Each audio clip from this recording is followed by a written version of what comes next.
Picture this, जुलाई 2021 जोमैटो का 9375 CR का IPO, India का पहला बड़ा इंटरनेट डेब्यू, मार्केट में धमाका करते हुए आया। 46 बिलियन रुपीस के बिट्स, 38x ओवर सब्सक्रिप्शन और डे वन पे 65.6% का गेन। लेकिन ये सिर्फ एक क्रिसेंडो था, एक बड़ी रेवोल्यूशन का। 2019 से 2021 के बीच नायका, पेटीएम, पॉलिसी बाजार, डिलीवरी और कार ट्रेड जैसे मार्की न्यू एज स्टार्टअप्स ने मार्केट में स्टॉर्म क्रिएट किया, बिलियंस रेज किए और रिटेल पार्टिसिपेशन को रिकॉर्ड हाइज तक खींच ले गए। लेकिन क्या होता है जब मेनिया मिलता है मेटामॉर्फोसिस से? जब यूफोरिक साइकिल्स एक वॉल से टकराते हैं। और अभी new age tech based firms के साथ एग्जैक्टली क्या हो रहा है? Welcome to share market by pro. आज के एपिसोड में हम एक्सप्लोर करेंगे कि 2021-22 के आईपीओ डेब्यूज के बाद एक न्यू एज टेक फर्म्स का परफॉर्मेंस कैसा रहा, क्या गलत हुआ और क्या अब ये सही रास्ते पे हैं। सिर्फ 2021 में ही रिकॉर्ड 1.3 ट्रिलियन रुपीस आईपीओस के थ्रू रेज किए गए, पोस्ट पैंडेमिक लिक्विडिटी और ऑप्टिमिज्म के सर्ज की वजह से। वेंचर बैक्ड स्टार्टअप जोमैटो के सक्सेसफुल लिस्टिंग से एम्बोल्डेंड को लगा कि पब्लिक मार्केट्स मैच्योर हो चुकी हैं और न्यू एज कंपनीज के लिए रेडी हैं। इसके बाद एक flood of filings I. Paytm, Policybazaar, Nykaa, car trade, ये प्लेटफॉर्म बेस्ड टेक फर्म्स ने ट्रेडिशनल एसेट हैवी बिजनेसेस से स्पॉटलाइट छीन लिया। सिर्फ 2021 में ही 42 आईपीओज आए, जिसमें 9 न्यू एज स्टार्टअप्स थे। 5 साल पहले तक वर्चुअली ऐसे 0 लिस्टिंग्स होती थी। लेकिन क्रेज क्यों था इन कंपनीज का? क्रेज के पीछे 2 की फैक्टर्स थे। पहला, ये startups Zomato, Paytm, Policybazaar, Nykaa already household names बन गए थे। दूसरा, नए डीमैट अकाउंट होल्डर्स की एवरेज एज 31 से 29 गिर गई थी और younger investors naturally tech driven businesses की तरफ अट्रैक्ट होते हैं। लेकिन जब डस्ट सेटल हुई हाइप के बाद, रियलिटी इन्वेस्टर्स के लिए काफी हार्ड हिट हुई। ज्यादातर new age tech IPOs dip हो गए। जोमैटो, पेटीएम, पॉलिसी बाजार और कार्ड रेट लगभग 60 से 65% डाउन थे एक साल के अंदर। पेटीएम सबसे वर्स्ट परफॉर्मर था, 72% गिर के। नायका और डिलीवरी रिलेटिवली बेटर परफॉर्म कर गए। नायका 44% नीचे थी और डिलीवरी आईपीओ प्राइस से 26% नीचे था। क्लियर है कि ये इश्यू सिस्टमैटिक फ्लॉस को अंडरलाइन करते हैं जो आज के न्यू एज स्टार्टअप्स में हैं। सबसे पहले वैल्यूएशन। ये सब companies frothy future hope multiples पे पब्लिक गई थी और एक साल के अंदर शार्पली री रेट हो गई। पेटीएम 43x सेल्स से 5.4x पे आ गया, रेगुलेटरी पेन और कैश बर्निंग ग्रोथ की वजह से। जोमैटो 49.5x से 10.1x पे आ गया क्योंकि डिलीवरी कॉस्ट बढ़ गए और यूनिट इकोनॉमिक्स अनसर्टन रहे। पॉलिसी बाजार 67.5x से 9.1x पे आ गया, स्लोइंग ग्रोथ के चलते। डिलीवरी 10.8x से 3.8x पे आ गया, मार्जिन्स कंप्रेस होने की वजह से। कार ट्रेड 27.5x से 8.7x पे आ गया जब कंपटीशन और प्रॉफिटेबिलिटी स्क्रूटनी ने एक्सुबरेंस को कट कर दिया। दूसरा, IPO structure. Publicly growth capital raise करने की बात होती थी, लेकिन क्वाइटली ये अर्ली इन्वेस्टर्स के एग्जिट भी थे। फ्रेश इशू जो पैसा कंपनी को जाता है और ऑफर फॉर सेल जो पैसा एग्जिस्टिंग शेयर होल्डर्स को जाता है, इनके स्प्लिट से क्लियर सिग्नल्स मिलते थे। कार ट्रेड का आईपीओ 100% ओएफएस था। 2999 करोड़ का पूरा पैसा एग्जिस्टिंग शेयर होल्डर्स के एग्जिट में गया। कंपनी ऑलरेडी प्रॉफिटेबल और कैश जनरेटिंग थी, उससे फंड्स की जरूरत ही नहीं थी। ये सिर्फ वॉरबर्ग पिंकर्स, जेपी मॉर्गन, टेमासेक जैसे इन्वेस्टर्स का एग्जिट था। नायका का आईपीओ 88% ओएफएस था। सिर्फ एक छोटा हिस्सा कंपनी के एक्सपेंशन में गया, बाकी 5352 सीआर लार्जली अर्ली बैकर्स और प्रोमोटर फैमिली ट्रस्ट के लिए एग्जिट था। पेटीएम का आईपीओ 18,300 करोड़ का था, जिसमें 54.6% ओएफएस था। अंत group, soft bank, vision fund, elevation capital सबने स्टेक ट्रिम किया। इवन फाउंडर विजय शेखर शर्मा ने भी शेयर्स बेचे। क्रिटिक्स ने बाद में कहा कि पेटीएम आईपीओ इन्वेस्टर्स के लिए था, ना कि कंपनी के लिए, स्पेशली जब उनके पास आईपीओ के पहले ही 24,980 सीआर के कैश और बैंक बैलेंस थे 30 जून 2021 को। पॉलिसी बाजार का आईपीओ लगभग 34.3% ओएफएस था, जिसमें सॉफ्ट बैंक ने 1875 सीआर के शेयर्स बेचे। लेकिन फाउंडर्स ने अपना ओएफएस ड्रास्टिकली कट करके सिर्फ टोकन रखा, एक कमिटमेंट सिग्नल की तरह। डिलीवरी का आईपीओ रिलेटिवली बैलेंस था, लगभग 23.6% ओएफएस के साथ। मार्केट कंडीशंस देखकर इशू साइज ट्रिम हुआ। सॉफ्ट बैंक और कार्लाइल लीड सेलर्स थे। जोमैटो का आईपीओ मेजरली ग्रोथ कैपिटल के लिए था, सिर्फ 4% ओएफएस इन्फो एज का था। इन्फो एज ने अपना प्लान्ड ओएफएस भी हाफ कर दिया ताकि कॉन्फिडेंस दिखाएं। अब सवाल था फंडामेंटल्स, कब इन कंपनीज की प्रॉफिटेबिलिटी पाथ विजिबल होगी। आईपीओ के टाइम सिर्फ नाइका और कार ट्रेड प्रॉफिटेबल थे। नाइका का नेट प्रॉफिट 61.96 सीआर था और कार ट्रेड का 101.07 सीआर फाइनेंशियल ईयर 21 में। बाकी जोमैटो, पेटीएम, पॉलिसी बाजार, डिलीवरी डीप रेड में थे। आईपीओ इन्वेस्टर्स एसेंशियली लॉसेस को अंडरराइट कर रहे थे, फ्यूचर प्रॉफिट्स की बेट लगा के। पोस्ट आईपीओ परफॉर्मेंस ने और कॉम्प्लेक्स पिक्चर दिखाई। कई फर्म्स ने कभी कभी पॉजिटिव नेट प्रॉफिट या एबिटा रिपोर्ट किया, लेकिन डीप सिक्योरिटी पे क्लियर हुआ कि कोर ऑपरेशंस अभी भी लॉस मेकिंग थे। अदर इनकम, आईपीओ के मैसिव कैश बैलेंसेस पे इंटरेस्ट बॉटम लाइन को बढ़ा देता है। जोमैटो एक प्राइम एग्जाम्पल था। Q1 ऑफ फाइनेंशियल ईयर 24 में 2 करोड़ नेट प्रॉफिट अनाउंस करके मार्केट को सरप्राइज किया पहली बार, लेकिन असल में प्रॉफिट बिफोर टैक्स नेगेटिव था। सिर्फ डिफर्ड टैक्स क्रेडिट और 181 सीआर अदर इनकम की वजह से प्रॉफिट दिखाई दिया। पेटीएम ने भी सिमिलर पैटर्न दिखाया। Q3 ऑफ फाइनेंशियल ईयर 23 में पहली बार positive EBITDA ex ESOP cost achieve किया, लेकिन नेट प्रॉफिट लेवल पे अभी भी लॉसेस थे।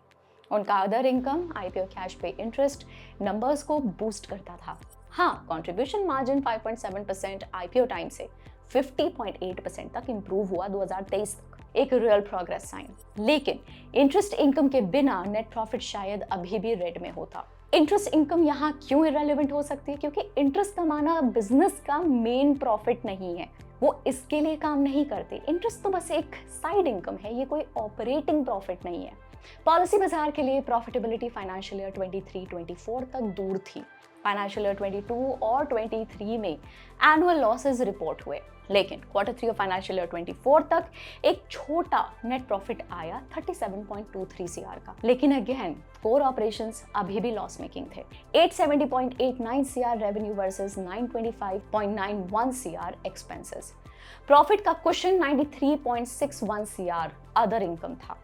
नाइका स्टैंड आउट था। आईपीओ टाइम से ही मॉडस्ट लेकिन रियल प्रॉफिट्स थे कोर ऑपरेशंस से। आईपीओ के बाद भी नेट प्रॉफिटेबिलिटी रही इनिशियली, लेकिन उसके एबिटा मार्जिन्स प्रेशर में आ गए और फाइनेंशियल ईयर 23 तक नेट प्रॉफिट नेग्लिजिबल हो गया। नाइका ने अदर इनकम पे ज्यादा रिलाई नहीं किया क्योंकि उसने कम प्राइमरी कैश रेज किया था।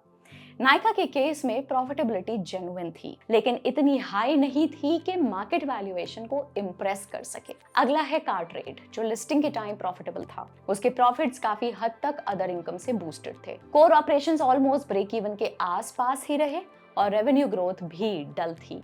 नेट प्रॉफिट भी डिप हुआ और फाइनेंशियल ईयर 22-23 के कुछ क्वार्टर्स में हल्का नेगेटिव भी गया। कार ट्रेड का केस क्लियरली दिखाता है कि सिर्फ प्रॉफिटेबिलिटी ग्रोथ के बिना इन्वेस्टर्स को एक्साइट नहीं करती।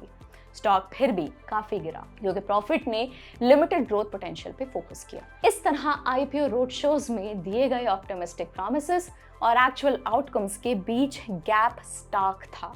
ये पीरियड एक पैटर्न दिखाता है, ओवर प्रॉमिसिंग।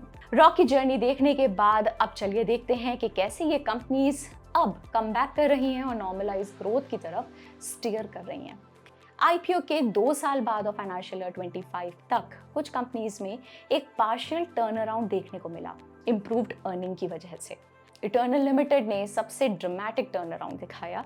कई सालों के लॉसेस के बाद मिड 23 तक एडजस्टेड एबिटा पे ब्रेक इवन किया, फिर फाइनेंशियल ईयर 24 और फाइनेंशियल ईयर 25 में लगातार प्रॉफिट्स दिए। PAT 50% plus year on year jump हुआ 351 सीआर से 527 सीआर, जैसे ही फूड डिलीवरी मार्जिन्स इंप्रूव हुए और ब्लिंकिट ने लॉसेस कट किए। स्टॉक जो फाइनेंशियल ईयर 23 एंड में 50.96 तक गिर गया था, अब 28 जुलाई 2025 को 307 ट्रेड कर रहा है। 2 साल की सस्टेन्ड रेवेन्यू ग्रोथ और स्ट्रॉन्ग यूनिट इकोनॉमिक्स ने इटर्नल को एक आईपीओ कॉशनरी टेल से एक जेन्युइन कमबैक बना दिया।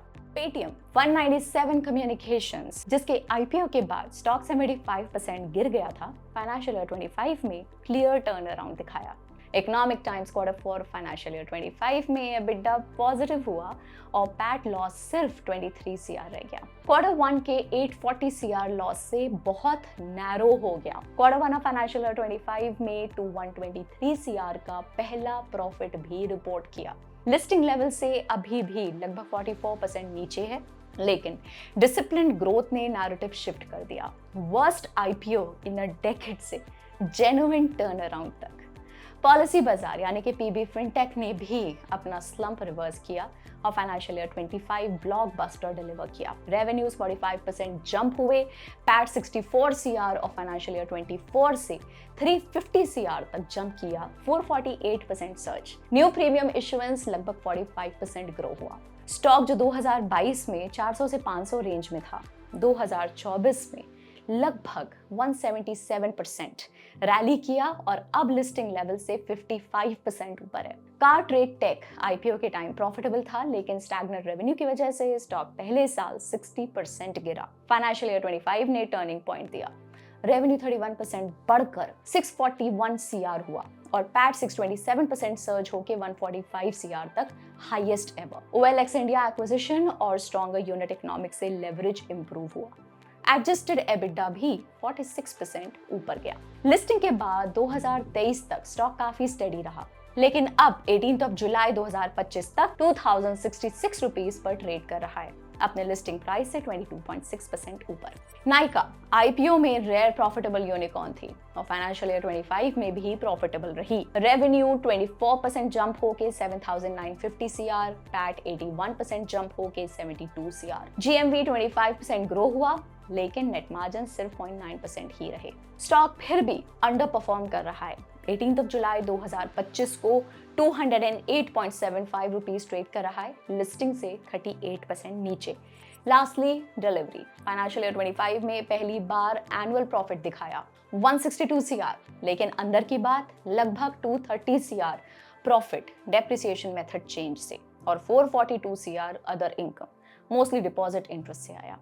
एडजस्ट करने के बाद भी कोर लॉजिस्टिक्स बिजनेस लॉस में ही है। एक्सप्रेस पार्सल 60% रेवेन्यू का मार्जिन फाइनेंशियल ईयर 25 में 18.4% से गिरकर 16.2% हुआ। स्टॉक अभी भी 191x अर्निंग्स पे ट्रेड कर रहा है। अभी 18 जुलाई 2025 को स्टॉक 428.1 पर ट्रेड कर रहा है, मतलब अपने लिस्टिंग से 13.7% नीचे अटका हुआ है। ऑपरेटिंग कैश फ्लो की बात आए तो Cartrade टेक सबसे आगे रहा, हर साल कंसिस्टेंटली पॉजिटिव रहा है, जबकि बाकी प्लेयर्स भी रिसेंट ही पॉजिटिव जोन में आए हैं। जोमैटो ने और कैश रेज करने के बजाय अपना स्टॉक यूज करके ब्लिंकिट एक्वायर किया। नाइका कैश जनरेटिव होने की वजह से उससे किसी फंड रेजिंग की जरूरत नहीं पड़ी। पेटीएम ने अपने ह्यूज आईपीओ फ्रेश इशू के साथ दिसंबर 22 में एक शेयर बायबैक तक किया, आर्ग्यू करते हुए कि उसके पास एक्सेस कैपिटल है और अपने पाथ पर कॉन्फिडेंस है। पॉलिसी बाजार ने भी और फंड रेजिंग फोर्सी नहीं किया, एक्सपेक्ट करते हुए कि इंटरनल कैश जनरेशन पिकअप करेगा। Cartrade ने आईपीओ में कोई फ्रेश पैसा नहीं उठाया, बल्कि अपने 1100 करोड़ के रिजर्व्स यूज करके OLX ऑटोज का फाइनेंशियल ईयर 24 में एक्विजिशन किया और डिलीवरी लॉसेस के बावजूद अपना एग्जिस्टिंग आईपीओ कैश और कुछ डेडलाइंस का यूज करके वर्किंग कैपिटल फाइनेंस करता रहा, एक्टिवली इक्विटी रेज अवॉइड करते हुए लो स्टॉक प्राइस पे। जैसे लेजेंडरी इन्वेस्टर बेंजामिन ग्राहम ने कहा था, in the short run the market is a voting machine, but in the long run it is a weighing machine. बिल्कुल वैसे ही पिछले 2 साल ने आईपीओ के इनिशियल प्रॉमिसेस को रियलिटी के अगेंस्ट वेइ किया और फ्लफ को सब्सटेंस से अलग कर दिया। आपको क्या लगता है कि एस्टैब्लिश्ड और नए टेक कंपनीज आगे के सालों में कैसा परफॉर्म करेंगे? अपने थॉट्स हमारे साथ कमेंट्स में शेयर कीजिए। I'll see you in the next one. Bye bye.